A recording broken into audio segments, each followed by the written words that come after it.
Welcome to Suman TV. నేను మానస. చాలా మంది న్యూరోపతిక్ ప్రాబ్లమ్స్ తో బాధపడుతూ ఉంటారు. ఫస్ట్ ఆఫ్ ఆల్ ఆ ప్రాబ్లమ్స్ అనేవి ఎందుకు వస్తాయి, వాటిని నెగ్లెక్ట్ చేస్తే గనక ఎలాంటి సిచ్యువేషన్స్ కి దారి తీస్తాయి అండ్ ఆయుర్వేదిక్ లో వీటికి ఎలాంటి సొల్యూషన్స్ ఉంటాయి అనే విషయాలు మనం తెలుసుకుందాం. ఈ రోజు మనం ఉన్నాం KSAC హాస్పిటల్లో. సో ఫౌండర్ ఉన్నారు మనతో పాటు డాక్టర్ సాజీ డిసౌజా గారు. వారితో మాట్లాడదాం. డాక్టర్ గారు నమస్తే అండి. నమస్తే అమ్మా. ఫస్ట్ ఆఫ్ ఆల్ ఈ న్యూరోపతిక్ ప్రాబ్లమ్స్ అనేవి రావడానికి మెయిన్ రీజన్ ఏంటంటారు? ఇప్పుడు న్యూరోపతి అంటే నరాలు చచ్చిపడిపోవడం. పతి ఇస్ డిసీజ్. ఓకే, ఆ నర్వ్ కి సంబంధించిన ఇది ఎఫెక్ట్ అవుతుంది. అది ఎలా ఎఫెక్ట్ అవుతాడు బేసికలీ ఏంటంటే మనకి ఇప్పుడు పారాలిసిస్ మనము రకరకాలు చూస్తున్నాం. ఒకటి ఏంటంటే మన బ్రెయిన్ కి ఏమైనా అయితే ఏం అవడం అంటే ఇప్పుడు మన ఒకటి సరిగా ఆక్సిజనేటెడ్ బ్లడ్, ఆక్సిజన్ ఉన్న బ్లడ్ సరిగా తలకాయకి వెళ్ళలేకపోతే అక్కడ బ్రెయిన్ సెల్ డెడ్ అవడం జరుగుతుంది. ఓకే, దాని వల్ల ఇన్ఫాక్ట్స్ అంటది. ఆ ఇన్ఫాక్ట్స్ వచ్చేసి ఇప్పుడు అది బ్రెయిన్ లో ఎడం భాగంలో జరిగితే కుడి భాగం పడిపోవడం, ఒక్క చెయ్యి ఒక్క కాలు పడిపోవడం. ఓకే, అదే విధంగా ఇన్ఫాక్ట్ కుడి భాగం బ్రెయిన్ లో జరిగితే మన శరీరం ఎడం చెయ్యి ఎడం కాలు పడిపోవడం. అది ఆక్సిజనేటెడ్ బ్లడ్ బ్రెయిన్ కి సరిగా వెళ్ళకపోతే అక్కడ వెళ్ళకుండా బ్రెయిన్ సెల్ డెడ్ అవడం. ఇంకొకటి ఏంటంటే బీపీ ఎక్కువ అయిపోయి బ్లడ్ మరీ టూ మచ్ పవర్ తో వెళ్ళిపోయి బ్రెయిన్ లో పోయిన వెయిన్స్ పేలిపోతుంది. అక్కడ హిమరేజిక్ బ్లడ్ క్లాట్ లాగా హిమరేజ్ వచ్చేసి దాని దగ్గరికి కూడా ఇదే విధంగా పడిపోవడం. ఓకే, అదే ముందు నేను చెప్పినట్టు ఎడం భాగం బ్రెయిన్ కి జరిగితే కుడి భాగం పడిపోవడం, అలాగే ఆపోజిట్ సైడ్. సో ఈ పారాలిసిస్ మనం చాలా మంది చూస్తున్నది, చాలా మందికి తెలిసిన పారాలిసిస్. ఇంకొకటి ఉంటుందంటే మన స్పైన్ కి ఏదైనా అయితే ఎక్కడన్నా దెబ్బ తగిలితే, ఇప్పుడు మన మధ్య భాగం ఇక్కడ దెబ్బ తగిలింది ఈ స్పైన్ ఇక్కడ పైన అన్ని బాగానే ఉంటుంది, ఇక్కడ నుంచి ఏం పని చేయకుండా ఉంటుంది. అది మనం రోడ్ ట్రాఫిక్ యాక్సిడెంట్ కానీ కొంచెం పైన నుంచి కింద పడిన వ్యక్తులకు కనబడుతుంది. ఇక్కడ నుంచి ఏం లేదు. సో ఈ సర్వైకల్ స్పాండిలోసిస్ మెడ దగ్గర వచ్చేది, నడుము లంబార్ స్పాండిలోసిస్, ఇవి మనం కరెక్ట్ టైంకి ట్రీట్ చేయలేదు అనుకోండి, ఇవి మెల్లగా ఎందుకంటే ఈ ఎముకలు అటు పోవడము, ఇవి పోయి పెద్ద నరం మీద పొడి చేసి పెద్ద నరం నుంచి చిన్న నరాలకి కాలు చేతులు పోయిన నరాలకి ఎఫెక్ట్ అయ్యి మొదలు పెడితే ఆ నరాలు మెల్లగా పని చేయకుండా అయిపోతుంది. That condition is called neuropathy. So ఇక్కడ అది అయితే ఇప్పుడు మెడ దగ్గర నుంచి ప్రారంభమైంది అనుకో, రెండు కాలు మొత్తం పొడి పడిపోయినట్టు అక్కడ నుంచి ఏం ఇది లేవు కదా. సో మొత్తం మెల్లగా చేతిలో సన్నగా అయిపోవడం, గ్రిప్ పోవడము, పాదం ఇట్లా నడిస్తే కూడా మనకు తెలియకుండా నడవడం, చప్పలు ఊడిపోవడం, స్పర్శ లేకుండా ఉండడం. అది మన చాలా సార్లు డయాబెటిక్ ఉన్న వాళ్ళు కనబడుతుంది. కానీ డయాబెటీస్ లో పెరిఫరల్ న్యూరోపతి అనే కండిషన్ వస్తుంది. జస్ట్ పెరిఫరల్ అంటే ఎండ్ ఇది స్కిన్ లాస్ట్ పాదం దగ్గర, చేయి దగ్గర ఎంట్లో వచ్చిన నరాలు స్పర్శ లేకపోవడం న్యూరోపతి. అక్కడ కూడా పెరిఫరల్ న్యూరోపతి ఇప్పుడు ఎంట్లో వచ్చేది ఒకటి అన్నా నేను. సెకండ్ సెన్సరీ న్యూరోపతి, మనకి స్పర్శకి సంబంధించిన నరాలు మాత్రం పడిపోవాలి. అంటే నరాలకి ముఖ్యంగా రెండు పనులు ఉంది. ఒకటి స్పర్శ విషయాన్ని తెలియదు. ఇప్పుడు ఇక్కడ వేడిగా ఉందనుకోండి ఒక ప్లేస్, నేను చెయ్యి అలా పెడితే ఆ వేడి నాకు తెలివి చేయడము సెన్సరీ నరాల ద్వారా చేయడం జరుగుతుంది. అప్పుడు బ్రెయిన్ నుంచి కమాండ్ పోవడం జరుగుతుంది, ఆ చేయి తీసేయమని. అది మోటార్ అన్నమాట, మూవ్మెంట్ చేసే మోటార్. ఓకే, స్పర్శకి సరే అప్పుడు సెన్సరీ న్యూరోపతి, స్పర్శ దిక్కెళ్ళి నరం సిగ్నల్స్ పడిపోతాయి. మూవ్మెంట్ దిక్కెళ్ళి పడిపోతే మోటార్ న్యూరోపతి.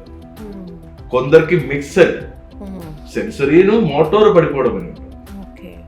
కొందరికి డీమైలేటింగ్ న్యూరోపతి ఉంటుంది. అంటే ఈ నరంకి చుట్టూ మైలిన్ అనే ఒక షీత్ ఉంటుంది, కవరింగ్ ఉంటుంది, ఇవి కరిగిపోవడం. డీమైలేటింగ్ న్యూరోపతి. అది ఇప్పుడు నేను ఇప్పుడు కోవిడ్ కి ముందు అయితే చాలా తక్కువ చూసిన కేసు. అది మరీ జబ్బు ముదిరిపోయినప్పుడు చూసేది. మరి ఈ మధ్య కోవిడ్ వ్యాక్సిన్ తీసుకున్న ప్రతి ఒక్కరు అంటే మరీ టూ మచ్ మందికి ఈ నరం చుట్టూ ఉన్న ఆ మైలిన్ షీత్ కరిగిపోయి డీమైలేటింగ్ న్యూరోపతి కనిపిస్తుంది. That is again auto immune disorder. మనం రుమటాయిడ్ ఆర్థరైటిస్ మాట్లాడినప్పుడు చెప్పిన చూడండి, అదే విధంగా ఒక యాంగిల్ రావడం కూడా జరుగుతుంది. Apart from this okay, so ఈ sensory neuropathy, motor neuropathy, mixer both sensory and motor neuropathy, radiculopathy అట్లా కొన్ని ఉన్నాయి. అంటే ఆ పర్టికులర్ నర్వ్ ఎఫెక్ట్ అయితే అలాగే. సో ఇది అన్ని మనకి ఆ పర్టికులర్ నరము లేదా ఆ పర్టికులర్ యాక్టివిటీ కాలికి చేతులు పోయినది ఆ నరం మెల్లగా పడిపోయి మనకి it is a slow paralysis. Okay, అట్లాంటి సంగతిని రివర్స్ చేయడానికి నాకు తెలిసి ఈ రోజు వరకు అలోపతిలో వైద్యం లేదు. ఓన్లీ ఆయుర్వేదిక్. ఆయుర్వేదంలో that KSAC is a blessed place for that. మనం గత 28 years నుంచి ఈ న్యూరోపతిని రివర్స్ చేస్తున్నాం. సూపర్. అది కూడా విత్ మెడికల్ రిపోర్ట్ అంటే even if it is a demyelinating neuropathy we're reversing it to now. Radiculopathy కానీ, పెరిఫెరల్ న్యూరోపతి కానీ, సెన్సరీ మోటార్ న్యూరోపతి కానీ, మిక్సర్ న్యూరోపతి కానీ, ఏదైతే కూడా కామన్ పెరినియల్ న్యూరోపతి అనేది సిపిఎన్ అది ఉన్నది అంటే ఆ కామన్ పెరినియల్ నర్వ్ మీద ఎఫెక్ట్ అయిన న్యూరోపతి అన్ని all the neuropathies we are reversing in fact. Okay. First of all ఈ న్యూరోపతిక్ ప్రాబ్లమ్స్ కి అంటే స్మోకింగ్, డ్రింకింగ్ ఇలాంటి హ్యాబిట్స్ కూడా కారణం అంటారా? లేదమ్మా, దాంతో ఏం ఇది ఉండదు. ఎందుకంటే ఇది నరము ఎఫెక్ట్ అవ్వకపోవడం అనేది బేసికలీ వెన్నుపూసే ఎముకలు అటు ఇటు పోయి పెద్ద మీద పొడిచి అట్లాగే వచ్చేది ఉంటుంది. బట్ ఎస్, మరీ ఎక్కువ స్మోకింగ్, మరీ ఎక్కువ ఇది చేస్తే డెఫినెట్లీ మా బాడీలో రిక్యూపింగ్, మన బాడీ ఇస్ వండర్ఫుల్ మెషిన్. ఏది జరిగితే కూడా వెంటనే రిపేర్ చేసి రావడానికి ఉంటుంది. ఎక్కువ డ్రింకింగ్, స్మోకింగ్ చేసిన వాళ్ళకి ఆ రిపేరింగ్ ప్రాసెస్ చాలా లేట్ అవుతుంది. మళ్ళీ వాళ్ళకి అదొక నెగటివ్ ఎట్టు పరిస్థితి ఎలా చెప్తే కూడా smoking and drinking is in excess is harmful for the body. అది ఇది మాత్రం కాదు, న్యూరోపతి మాత్రం అన్ని జబ్బులకి దారితీస్తుంది. So first of all neuropathic problem బాడీలో ఉంది అండ్ మీరు ఇందాక చెప్పారు డయాబెటీస్ వల్ల కూడా కొంచెం ఆ ప్రాబ్లం అనేది స్టార్ట్ అవుతూ ఉంటుంది. అయితే ఎలాంటి సిమ్టమ్స్ ఉంటాయి, ఎలా తెలుసుకోవచ్చు? కంపల్సరీ మనము డయాగ్నోస్ చేయాలంటే టెస్ట్ చేయించుకుంటేనే తెలుస్తుందా, లేదంటే అదర్ సిమ్టమ్స్ ఏమైనా కూడా తెలుస్తాయా? సిమ్టమ్స్ లో ఒక మంచి డాక్టర్కి తెలిసి అర్థమవుతుంది, అంటే ఎక్స్పీరియన్స్ ఉన్న దీని మీద అవగాహన ఉన్న డాక్టర్కి అర్థమవుతుంది. Plus there is a test called NCS, nerve conduction study. Then there is another test called ENMG, electroneuromelogram. ఇవి చేస్తే ఏమేం నరం పడిపోయింది, ఏం మసిల్స్ కి ఎఫెక్ట్ అయింది, సిగ్నల్స్ ఎక్కడ వరకు ఆగిపోయింది, సిగ్నల్స్ కరెక్ట్ గా ఇది చేస్తుందా లేదా, okay, which type of neuropathy that is, ఇవి అన్ని తెలుసు. అవి తెలిసిన తర్వాత మనం మళ్ళీ ట్రీట్మెంట్ తర్వాత మళ్ళీ ENMG కానీ NCS తీసి చూస్తే మనకు తెలిసిపోతుంది అది రికవర్ అయి వచ్చిందా లేదా. సో ఇలా పెరాలిసిస్ వచ్చిన వాళ్ళు మళ్ళీ టోటల్ ప్రాబ్లం అంతా సాల్వ్ అయిపోయి నార్మల్ పర్సన్స్ అయిన వాళ్ళు ఉన్నారంటారా? చాలా మంది అండి. ఇప్పుడు వాళ్ళ పెద్ద యాక్సిడెంట్ అయ్యి మొత్తానికి మంచం మీద పడిపోయిన వాళ్ళని కూడా మనం లేపినాం. అది మాత్రం కాకుండా మొన్న ఒక పేషెంట్ అంటే కొన్ని 2 years అయింది, old man, around 80+ years. Okay, ఆయన కొడుకు is a neuro surgeon in London. Okay, so that person మొత్తం స్ట్రక్చర్ లో తీసుకురావడం జరిగింది. న్యూరో సర్జన్ ఇన్ లండన్, మీరు గుర్తుపెట్టుకోండి. అంటే ఈ ప్రాబ్లం కి సర్జరీ చేసే డాక్టర్ ది తండ్రి. ప్రాబ్లం మాత్రం సాల్వ్ అవ్వలేదు. ఈ మొత్తం పడిపోయే పరిస్థితి వచ్చింది ఆయనకి. సర్వైకల్ స్పాండిలోసిస్ ఉంది, లంబార్ స్పాండిలోసిస్ ఉంది, ఓస్టియోఆర్థరైటిస్ మోకాళ్ళది ఇది ఉంది, దెన్ న్యూరోపతి అన్ని నరాలు పడిపోవడం మీద ఉంటుంది, స్పాండిలోలిథెసిస్ ఎముక పక్కకి పోయే లైసిస్ ఫ్రాక్చర్ లాగా అవడం అది ఉంటుంది. ఓకే, పైగా డయాబెటీస్ కూడా. ఓకే, సో మరి ఎలా ట్రీట్ చేశారు, ఎలా ఏం జరిగింది మరి వారికి? మళ్ళీ నేను మీకు వీడియో చూపిస్తాను.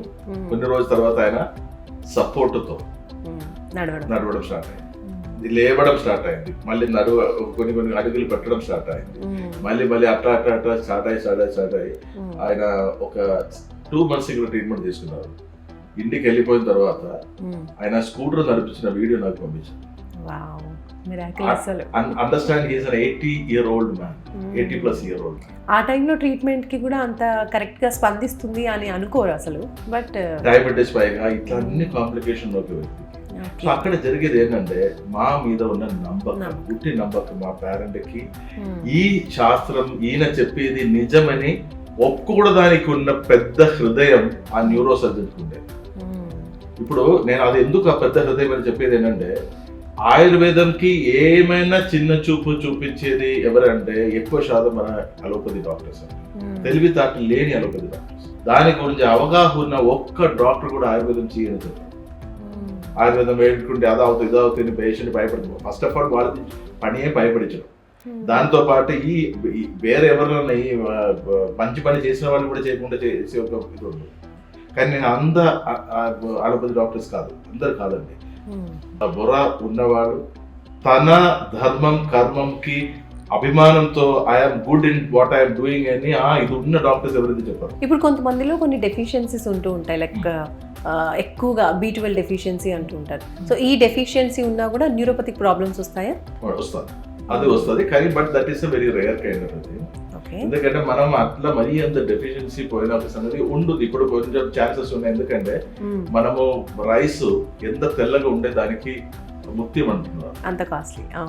అదే మనకి అదే మంచి రైస్ అన్నారు. యాక్చువల్లీ ఆ బ్రాండ్ ఉన్నది, ఆ ఎర్ర బియ్యం ఇస్ ద బెస్ట్ థింగ్. ఆ బ్రాండ్ లో వైటమిన్ B12 ఉంటుంది. మళ్ళీ నాన్ వెజ్ ముందర వెజిటేరియన్స్ అంటారు కదా, సో అది నాన్ వెజ్ ఎక్కువ, దానిలో వైటమిన్ B12 ఉంటుంది. సోయా బీన్స్ లాంటి దానిలో వైటమిన్ B12 ఎక్కువ ఉంటుంది. సో కొన్ని సంగతులు మనం మన న్యాచురల్ దీనిలో ఆల్మోస్ట్ మెనీ లీఫీ వెజిటబుల్స్ ఉంటుంది. ఇవి మనం కరెక్ట్ గా వాడుకొని పోతే అది అయిపోతుంది, వైటమిన్ B12 నార్మల్ గా వచ్చేస్తుంది. మన డయట్ ప్లాన్డ్ ఫుడ్ ఉండాలి. డయట్ లో తెలిసిన లైఫ్ లో 3 సంగతులు ఇంపార్టెంట్: మంచి ఫుడ్, మంచి నిద్ర, మంచిగా వ్యాయామం, ఎక్సర్సైజ్. ఈ 3 పిల్లర్స్ మనం కరెక్ట్ గా ఉంటే ఆ రూఫ్ కింద పడదు. ఓకే. సో ఇప్పుడు న్యూరోపతిక్ ప్రాబ్లమ్స్ రాకుండా ఉండాలి అంటే ఇప్పుడు మీరు చెప్పినట్టుగా పెరాలిసిస్ వచ్చినా ఏదైనా వచ్చినా అదర్ పర్సన్ పైన డిపెండ్ అవ్వాలి. అది చాలా ఎంత డబ్బున్నా కూడా ఇంకా నరకంగా అనిపిస్తూ ఉంటుంది. కాబట్టి ప్రాబ్లమ్స్ రాకుండా ఉండాలంటే ఫస్ట్ నుంచి కొంచెం ఎలాంటి జాగ్రత్తలు తీసుకోవచ్చు మీరు ఇప్పుడు మీరు చెప్పారు. అదే ఇప్పుడు మెడ దగ్గర నడుము దగ్గర నొప్పి ఉంటుంది అనుకోండి, ఏం లేదండి అది కొంత నాకేం లేదు. అరే ఒక్కరు ఏమిటంటే నీకు నొప్పి ఉందా అని అడిగినప్పుడు మాట్లాడినప్పుడే ఉందంటారు. మాట్లాడినప్పుడే కదా బాధ అందరికి నొప్పి కనిపించింది, అప్పుడే కదా తెలుస్తుంది. ఇది ఏంటంటే చెప్పే విధానం ఎట్లా ఉంటుంది, కొందరు ఎట్లా ఉంటుంది, దావత్ వెళ్తారమ్మా, 3-4 ప్లేట్ బిర్యానీ కుట్టుతారు, భోజనం ఎలా ఉంటుందంటే బాగాలేదంట. బాగాలేదంటే ఫస్ట్ ముద్ద నోట్లు పెడితే ఉమ్మేసి లేచిపోవాలి కదా, 3 ప్లేట్ ఎందుకు కుక్కిందంటే ఇది లేదు. సో ఈ మనిషిది psychology is something very different. So patient should be truthful to himself. Doctor దగ్గర వచ్చి నాకు, ఎందుకంటే డాక్టర్ నోట్ నుంచి నాకు ఏదైనా పెద్ద బీమారి చెప్పింది ఏదో భయంతో లేదు సార్, అట్లాంటి ఏం లేదు. వెనక నుంచి భార్య చెప్తాడు, నిన్ననే కదా మీరు అలా ఉండదని చెప్పింది, ఇప్పుడు డాక్టర్ ముందు వచ్చినప్పుడు అందుకే డాక్టర్ దగ్గర అట్లా ఏం లేదు. అయినా నిన్ననే కదా మీకు అది చేయి లాగడం ఉందా అండి, ఏం లేదండి. తిమ్మిరి ఉందండి, ఏం లేదండి. చెయ్యి ఇప్పుడు ఏదైనా షివరింగ్ లాంటిది ఏదైనా ఉందండి, లేదండి లేదండి. మరి రాసినప్పుడు ఏదైనా లేదు, రాసినప్పుడు నేను ముందు చెప్పినట్టు నొప్పి గురించి చెప్పినట్టు రాసినప్పుడు కొంచెం షేక్ అవుతున్నాను. ఓకే, సో ఇట్లా పేషెంట్ షుడ్ బి ట్రూత్ఫుల్. ఇది దాచి పెట్టకూడదు. మనం ఒక గోల్డెన్ సేయింగ్ ఉంటుంది కదా, డాక్టర్ దగ్గర వకీల్ దగ్గర ఏం దాచితే పోయింది, ఓడిపోయిందని అదే లైఫ్. సో ఆ డాక్టర్ మిమ్మల్ని క్రూషించడానికి, మిమ్మల్ని శిక్షించడానికి కూర్చొని జడ్జి కాదు, మిమ్మల్ని చేయి పట్టుకొని మీ కష్ట సమయంలో మీకు కరెక్ట్ దారి చూపించేసి ఈ ప్రాబ్లం నుంచి మీకు బయట తీసుకువచ్చిన ఒక గైడ్ అన్నమాట, ఒక mentor, coach. Actually, seriously speaking, patients are the healers themselves. నేను ఎప్పుడు చెప్పేది ఏంటంటే, ఈ తాడాట ఉంది కదమ్మా, టగ్ ఆఫ్ వార్, ఒక సైడ్ జబ్బు, ఇంకొక side doctor. Success depends on wear the patient goes. నేను డాక్టర్ దగ్గర అయిపోతే కలిస్తుంది ఖచ్చితం, జబ్బు పట్టుకొని నేను వదిలి అక్కడే ఉంటుంది. డాక్టర్ ఎంత మహానుభావుడు అయితే వదులుతాను. సో ఈ patient has to take a call. మళ్ళీ ఒక్కసారి నమ్మకం వస్తే ఆ నమ్మకం గుట్టి నమ్మకంతో అది మళ్ళీ ఇది చేయలేదు. చాలా మందికి ఏంటంటే డబుల్ మాట్లాడతారు, సార్ మీరంటే నాకు కొండంత నమ్మకం సార్ అంటారు, అదే విధంగా వచ్చే సార్ తగ్గుతుందా సార్,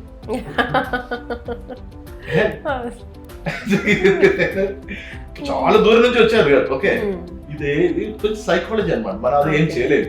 సో అది పేషెంట్ యొక్క సంగతి. సో మీరు ఆయుర్వేదం అంటే మన ఇండియన్ హిందూ పురాణం, నేను హిందుత్వ ఇది గురించి మాట్లాడట్లేదు, కానీ ఇండియా అంటే హిందుస్థాన్, ఇండియాది వేదం ఆయుర్వేదం, ఇండియాది మన అథర్వ వేదం, ఉపవేదం, సామవేదం, యజుర్వేదం, ఇలాంటి వేదములు అథర్వ వేదంది ఉపవేదంగా పుట్టి పెరిగిన ఆయుర్వేద శాస్త్రంకి ఈ రోజు వరకు కూడా ఓకే ఇంత వ్యాలిడిటీ ఉందండి. ఇప్పుడు అలోపతిలో నేను జీ అని చెప్పట్లేదు, allopathy is a trial and other concept. ఈ మెడిసిన్ కొన్ని రోజులు ట్రై చేస్తారు, దానిలో ఎంతమంది వెళ్ళిపోతారో తెలియదు, ఫైనల్లీ వాళ్ళకి రిజల్ట్ దొరుకుతుంది. ఈ రిజల్ట్ బేస్ చేసి అది నడుస్తుందా లేదా అని డిసైడ్ అవుతుంది. ప్రతి రోజు మీరు చూడండి కొన్ని మెడిసిన్స్ బ్యాన్, ఈ మెడిసిన్ బ్యాన్. ఇప్పుడు developed countries like US and UK has ban many medicine which is running freely in India. Even doctors are prescribing left right and centre. Okay, ఎందుకంటే అది మనకి అది మంచిది కాదు, that creates lot of side effects. అప్పుడు మమ్మల్ని ఎప్పుడు జీవితాంతం ఒక గిన్నె పంది లాగా చూసుకున్న ఒక సిస్టమ్ అది. థాయిలాండ్ అన్నారు ఇది పని చేస్తే లేదు, ఇది లేదని ఇది ఒకటి, అదే లేదని అదొకటి. ఆయుర్వేదం అంటే ఇన్ని ఏళ్ళు 5000 years నుంచి చేసి చేసి చేసి ఇది ప్రూవన్ డ్రగ్ అనేది ఉంటే సంగతి. సో దాన్ని నమ్మాలి మీరు. ఒకటి. సెకండ్ ఏంటంటే దాన్ని గుండె సప్పుడు లాగా ఇదిగా తీసుకోకుండా ఒక వ్యక్తి నేను. సో నాలాంటి ఆయుర్వేదంని మరీ ప్రేమించిన ఇది చేసిన నన్ను కూడా నమ్మాలి.